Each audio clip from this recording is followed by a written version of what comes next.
et bienvenue pour ce troisième vlog sur les reviews des prisonniers du rêve. Alors, j'avais dit que je parlerais des personnages et c'est ce que je compte faire.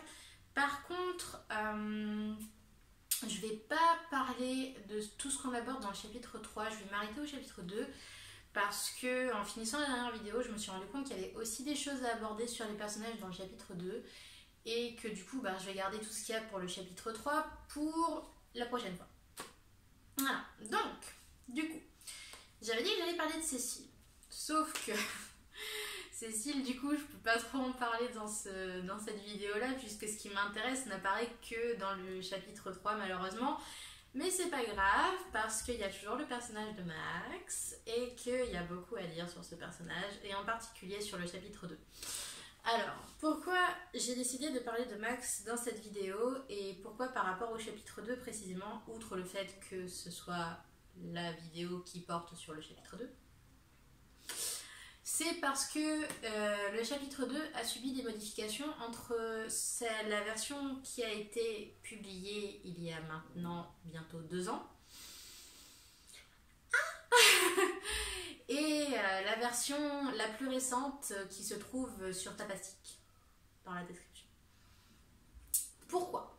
Parce que à l'époque en fait où j'ai écrit et dessiné en fait Les Prisonniers du Rêve, j'étais extrêmement focalisée sur le synopsis, les événements, mais j'étais à 0% concentrée sur les relations des personnages. Parce que être auteur de shoujo, c'est assez difficile, je vais pas dire que c'est mal vu, mais presque.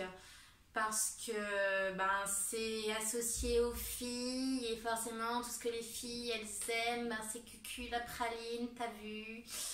Et du coup j'avais tellement à cœur de faire un shoujo qui se différencie des autres, qui soit pas uniquement centré sur la romance, que j'ai totalement négligé plein de choses en fait sur les relations entre les personnages, et pas seulement les relations romantiques, mais même les relations amicales et tout. Enfin bref, c'est quelque chose sur lequel je vais essayer de travailler dans les prochains volumes, si je peux. Mais du coup, voilà, ça explique pourquoi je parle aujourd'hui du personnage de Max. C'est parce que c'est un personnage sur lequel, au final, j'ai assez peu travaillé et j'aurais dû. Parce que ça reste quand même le protagoniste avec Jenny. Voilà, donc c'est quand même un personnage important. Et j'avoue qu'avec le recul, quand j'ai commencé l'histoire, je savais pas forcément vraiment où je voulais en venir avec lui. Autant Jenny, comme c'est l'héroïne, je savais très bien ce que je voulais qu'elle fasse au fur et à mesure de l'histoire, quelle devait être son évolution. Max, j'en avais une idée un peu vague aussi, je pensais que je savais ce que je voulais, mais au final, non. Au final, il y a plein de choses qui ont évolué au fur et à mesure des chapitres. Et j'aurais voulu en fait m'y attarder un peu plus tôt, et c'est dommage que je ne l'ai pas fait, mais voilà, c'est pour ça que je vous en parle maintenant. Donc, du coup, pour ceux qui ont lu le chapitre 2, j'espère que vous l'avez lu parce que sinon vous allez vous faire spoiler, mais alors salement. On a donc Max qui kidnappe Jenny dans le chapitre 1 et qui la ramène au manoir dans le chapitre 2. Et dans la première version, Max apparaît comme quelqu'un de particulièrement arrogant.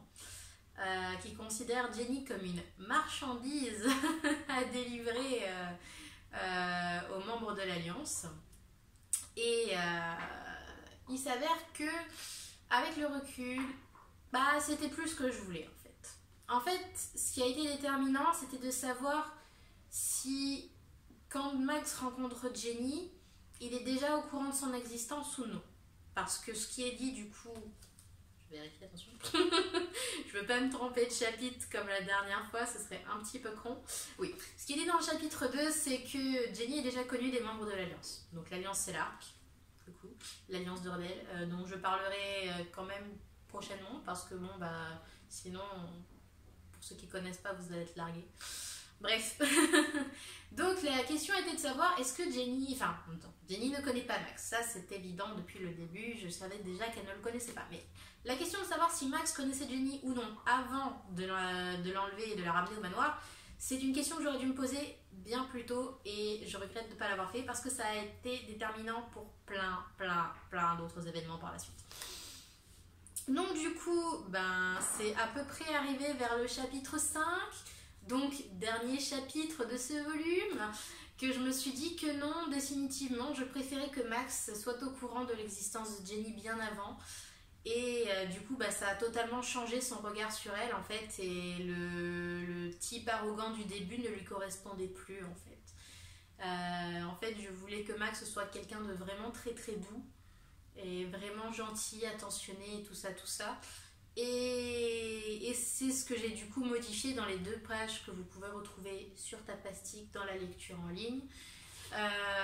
J'ai vraiment voulu transparaître tout ce que j'apprécie de ce personnage, ce côté très passionné qu'il a, ce côté très... Bah ouais, passionné, ça correspond bien en fait, parce que il a de l'obstination, de la passion dans ce qu'il fait, de la passion dans ce qu'il aime, enfin bref, c'est un passionné ce gars. Bref, et pourquoi je voulais remontrer ça dans le chapitre 2, parce que c'était le seul chapitre où je pouvais vraiment le faire en fait, puisqu'après son comportement commence déjà à changer. Donc il y a une raison pour laquelle au final je n'ai pas touché au reste du chapitre.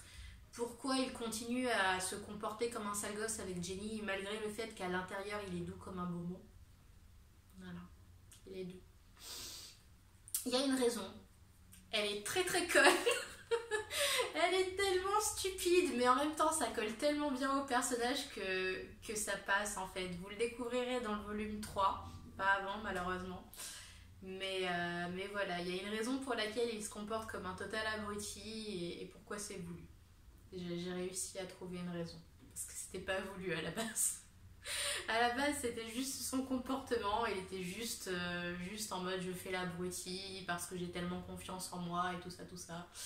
Et puis, ben, au fur et à mesure, je me suis rendu compte que avoir confiance en soi n'allait pas forcément de pair avec le fait d'être un abruti. Voilà, on peut avoir confiance en soi et être super gentil et adorable avec tout le monde. Voilà, c'est mon bébé. Donc j'en suis à 7 minutes. Ouais, c'est plutôt pas mal, hein, on peut le dire. Donc, ben, il me reste encore 3 petites minutes pour continuer à vous parler de Max. Bref, bah, j'ai pas trop envie d'en dire plus au final parce que je suis pas sûre de réussir à me retenir de spoiler salement ce qui suit. Voilà, retenez juste le fait que ben, j'ai malheureusement mal géré mon écriture des personnages et que je le regrette parce qu'au final, comment dire, quand j'étais à l'école de manga, notre prof elle nous avait dit qu'il fallait pas forcément s'attarder sur le passé des personnages, que c'était pas le plus important, que ce qui comptait c'était surtout leur présent, etc. et de voir comment ils allaient gérer leurs problèmes actuels dans le futur. Et j'ai pris ça un peu trop au pied de la lettre et j'ai complètement bâclé en fait le passé de la plupart de mes personnages. Au final, il s'avère que c'est plus les personnages secondaires qui ont un passé développé. Au final, je suis même pas sûre qu'on les voit en intégralité un jour, mais la plupart ont, ouais, de sûr, une histoire complète, alors que Max, non. Alors que c'est le protagoniste. Mais bon, spoiler alerte, Max a été quelqu'un de vraiment pas embêté dans sa vie passée, quoi. Je veux dire, il a pas grandi avec beaucoup de problèmes dans la vie. Je veux dire, c'est un peu le mec cis blanc hétéro, t'as vu. Donc non, clairement, il avait pas grand chose qui aurait pu lui barrer la route, sachant qu'en plus il est beau gosse. Enfin, qu'est-ce que tu veux chercher des noises à un gosse comme ça, quoi. Bref, bah, c'est peut-être pour ça aussi que je me suis pas trop attardée, mais bon. Voilà. Donc, ben, du coup, j'aurais passé toute cette vidéo à parler de Max et j'en suis très contente parce que c'est mon premier sujet de conversation favori. Voilà. Donc, bah, du coup, la prochaine vidéo sera enfin sur Cécile. Désolée d'avoir monopolisé 2 vidéos pour parler du chapitre 2, mais bon, en même temps, c'est moi qui gère comment j'ai envie de faire mon petit truc, donc tranquille, voilà. Ouais, donc le prochain ce sera sur Cécile, à moins, à moins que d'ici à ce que je finisse cette vidéo, je me dise ah mais non, attends, il fallait que je fasse encore un truc sur le chapitre 2, oh là là, zut, il fallait que j'en parle. Là, franchement, je vois pas trop de quoi parler, à part peut-être de l'Alliance. Parler du pourquoi de l'alliance, mais quoique c'est un peu plus développé dans le chapitre 3, donc je pense que soit ça tiendra dans une vidéo, soit je ferai pareil la vidéo 3 en 2 parties. Pour parler à la fois de Cécile et de l'alliance. Je pense que ça peut être pas mal. Parce que j'avais dit que je voulais parler de 3 sujets différents, l'univers, les personnages et l'histoire. Donc au final, là pour l'instant j'ai parlé surtout de l'univers et des personnages, mais peut-être que quand ça avance, on verra. Bref, j'espère que ça vous a plu. N'hésitez pas à me solliciter si vous avez des demandes précises sur des personnages précis ou des points de l'histoire précis ou des points de l'univers précis ou peu importe, mais voilà, n'hésitez pas. De toute façon, moi j'ai des idées et j'ai de la matière. Donc je me fais confiance pour savoir de quoi discuter pour les prochaines vidéos et j'espère que ça vous plaira. Voilà, je vous fais des gros bisous.